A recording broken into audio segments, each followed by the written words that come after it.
प्रश्न, निम्न रेखिक समीकरण युग्म को विलोपन विधि तथा प्रतिस्थापन विधि से हल कीजिए। इस प्रश्न में हमें इन दोनों समीकरणों का ये जो युग्म दिया है इसे पहले विलोपन विधि से हल करना है और बाद में प्रतिस्थापन विधि से हल करना है। इस प्रश्न को विलोपन विधि से हल करने के लिए हम क्या करेंगे, विलोपन विधि लिखेंगे, अंडरलाइन करेंगे और उसके बाद में लिखेंगे हल। दिया है रेखिक समीकरण युग्म, उसके बाद में इन दोनों समीकरणों को हम यहाँ पर लिख लेंगे। पहला समीकरण हमने लिख लिया है 3x + 4y = 10 और इसको समीकरण नंबर 1 नाम देंगे। फिर दूसरा समीकरण 2x - 2y = 2, इसको हमने लिख लिया है। यहाँ पर इसको ध्यान से देखेंगे तो यहाँ भी 2 है, यहाँ भी 2 है और यहाँ पर भी 2 है, मतलब इसमें हम 2 से भाग दे सकते हैं। तो 2 से अगर हम इसमें भाग देंगे तो ये क्या आ जाएगा, x - y = 1 और इसको हम नाम देंगे समीकरण नंबर 2। अब हम इन दोनों समीकरणों को विलोपन विधि से हल करेंगे और जब हम विलोपन विधि से हल करते हैं तो दोनों समीकरणों में से किसी एक चर x या y, इन दोनों में से किसी भी एक चर को विलोपित करते हैं और जिसको हम विलोपित करते हैं उसको सेम बनाते हैं। ठीक है, तो देखो यहाँ पर x यहाँ y है, x के साथ में 3, यहाँ y के साथ में 4 है। दूसरे समीकरण में x, y इन दोनों के साथ में कोई संख्या नहीं है। ठीक है, तो हम x या y दोनों में से किसी भी एक चर को विलोपित कर सकते हैं। यहाँ पर हम x को विलोपित करना चाह रहे हैं तो देखो समीकरण 1 में x के साथ में कितना है, 3 है, तो इस समीकरण 2 में हम क्या करेंगे, 3 का गुणा कर देंगे। और समीकरण 2 को देखो, समीकरण 2 में x के साथ में कितना है, कुछ नहीं दिख रहा है, मतलब 1 है, तो समीकरण नंबर 1 में हम 1 का गुणा कर देंगे। ठीक है, और इसी चीज को हम व्यवस्थित लिख लेते हैं। हमने यहाँ पर लिख लिया है समीकरण 1 में 1 का तथा समीकरण 2 में 3 का गुणा करने पर। अब ये जो ऊपर वाला समीकरण 1 है, इस समीकरण में हम 1 का गुणा करेंगे तो ये पूरा समीकरण वैसा ही आ जाएगा, तो हम इसको वैसा ही लिख लेते हैं। 3x + 4y = 10। अब दूसरे समीकरण में हम किसका गुणा कर रहे हैं, 3 का, तो इस पूरे समीकरण में हम 3 का गुणा करेंगे। x के साथ में 3 का गुणा होगा 3x हो जाएगा और फिर माइनस y के साथ में 3 का गुणा होगा 3y बराबर, फिर 1 के साथ में 3 का गुणा होगा 3 आ जाएगा। ठीक है, और उसके बाद में हम क्या करेंगे, यहाँ पर एक लाइन खींच देंगे इस तरह से। ठीक है, लाइन खींचने के बाद में अब देखो जिनको हमने सेम बनाया है, ठीक है, उनको ध्यान से देखेंगे, उनका चिन्ह देखेंगे।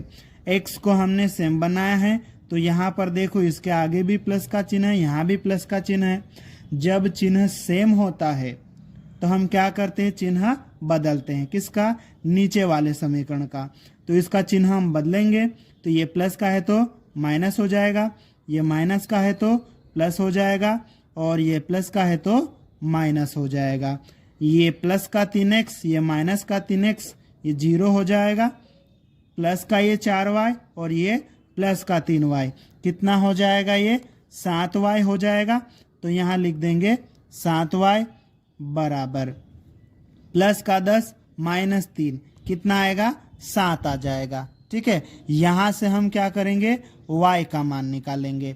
अब देखो y के साथ में 7 गुणा में है, बराबर के उधर जाएगा तो उधर ये जो 7 है, इस 7 के बटे में 7 आ जाएगा।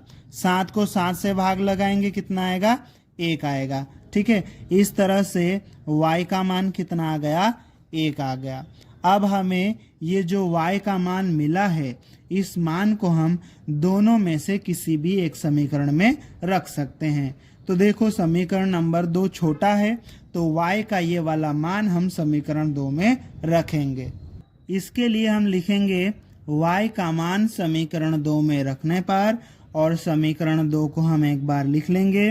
अब इस समीकरण 2 में इस y की जगह पर y का ये मान 1 है, यहाँ पर हम रखेंगे तो x, फिर माइनस y की जगह पर y का मान 1 बराबर उधर कितना है 1 है। ठीक है, अब देखो यहाँ पर हमें x का मान निकालना है, तो इस 1 को बराबर के चिन्ह के उधर भेजेंगे। ठीक है, तो देखो ये x इधर ही रहेगा, ये बराबर ये 1, अब ये 1 इधर आएगा, उधर माइनस का था, इधर आएगा तो प्लस का हो जाएगा। x बराबर 1 प्लस 1 कितना आ जाएगा 2 आ जाएगा। इस तरह से x का मान कितना आ गया 2। अतः x बराबर 2 और y बराबर 1, ये इस प्रश्न का विलोपन विधि से उत्तर आ गया। ठीक है, अब हम इस प्रश्न को प्रतिस्थापन विधि से हल करेंगे। ठीक है, इसके लिए हम लिखेंगे हल दिया है रैखिक समीकरण युग्म, पूरा स्टार्टिंग से ही हम लिखेंगे इसको। ठीक है, फिर पहले वाले समीकरण को हम लिख लेंगे और इस समीकरण को नाम देंगे समीकरण नंबर 1। फिर दूसरे समीकरण को हम लिख लेंगे। दूसरे समीकरण में देखो तीनों जगह 2 दिख रहा है, तो हम इस पूरे समीकरण में 2 का भाग दे देंगे, तो कितना आ जाएगा x माइनस वाई बराबर 1, और इसको हम नाम देंगे समीकरण नंबर 2। अब हम इन दोनों समीकरणों को प्रतिस्थापन विधि से हल करेंगे, और जब हम प्रतिस्थापन विधि से हल करते हैं तो दोनों समीकरणों में से हमें जो समीकरण छोटा लगता है हम उसको लेते हैं और उससे x या y का टेम्परेरी मान निकालते हैं। इन दोनों में से समीकरण 2 हमें छोटा लग रहा है तो हम समीकरण 2 को लेंगे। इसके लिए हम लिखेंगे अब समीकरण 2 से, और उसके बाद हम समीकरण नंबर 2 को लिख लेंगे। ठीक है, अब यहाँ से हम x या y दोनों में से किसी भी एक का टेम्परेरी मान निकाल सकते हैं। तो देखो यहाँ से हम x का मान निकाल लेते हैं, तो x इधर ही रहेगा, ये बराबर का चिन्ह, ये 1, y को हम उधर भेजेंगे तो y प्लस का हो जाएगा, और इस तरह से x का टेम्परेरी मान हमें मिल गया। इसको हम समीकरण नंबर 3 नाम दे देंगे।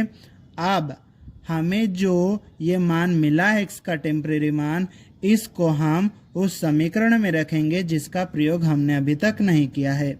समीकरण 2 का प्रयोग हमने कर लिया है, समीकरण 1 बचा हुआ है, तो इस मान को हम समीकरण नंबर 1 में रखेंगे। इसके लिए हम लिखेंगे समीकरण 3 से x का मान समीकरण 1 में रखने पर, और उसके बाद में समीकरण नंबर 1 को हम लिख लेंगे। समीकरण नंबर 1 में इस x की जगह पर हम x का ये टेम्परेरी मान रखेंगे, तो यहाँ रख देते हैं, ये रहा 3, x की जगह पर क्या आ जाएगा 1 प्लस y, और ये प्लस 4y बराबर 10। इसको आगे हम सोल्व कर लेते हैं, 3 का अंदर गुणा करेंगे तो 3 आ जाएगा, प्लस 3 का इसके साथ में गुणा करेंगे 3y आ जाएगा, प्लस ये 4y, और बराबर के इधर कितना है 10। ठीक है, अब यहाँ से हमें y का मान निकालना है, तो ये 3y और ये 4y, इसको इधर ही रहने दो, ये 10 भी है, इस 3 को बराबर के चिन्ह के उधर भेजेंगे, इधर ये प्लस का था, उधर जाएगा तो माइनस का हो जाएगा। ठीक है, अब आगे हम इसको सोल्व करते हैं, तो देखो 3y प्लस 4y कितना हो जाएगा, ये 7y बराबर 10 माइनस 3 कितना आएगा 7 आ जाएगा। ठीक है, यहाँ से हमें y का मान निकालना है। ठीक है, अब देखो y के साथ में ये 7 गुणा में है, बराबर के चिन्ह के उधर जाएगा तो कहाँ चले जाएगा बटे में, किसके बटे में, उधर ये जो 7 है इस 7 के बटे में ये 7 आ जाएगा। अब आगे y बराबर 7 में 7 से भाग देंगे तो कितना आ जाएगा 1। इस तरह से y का मान हमें कितना मिल गया 1।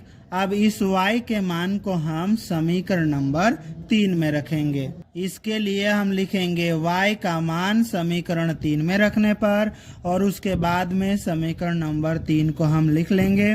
समीकरण नंबर 3 में इस y की जगह पर y का मान रखेंगे तो ये x बराबर 1 प्लस y की जगह पर y का मान 1 आ जाएगा।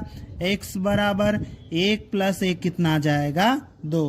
इस तरह से हमें x और y का मान मिल गया। अतः x बराबर 2 और y बराबर 1 ये इस प्रश्न का उत्तर है जिसे हमने प्रतिस्थापन विधि से निकाला है। इस प्रकार से हमने इस प्रश्न में ये जो समीकरण दिया था उसको विलोपन विधि और प्रतिस्थापन विधि दोनों विधियों से हमने हल कर लिया है। इस प्रकार से हमारा ये उत्तर पूरा हो गया।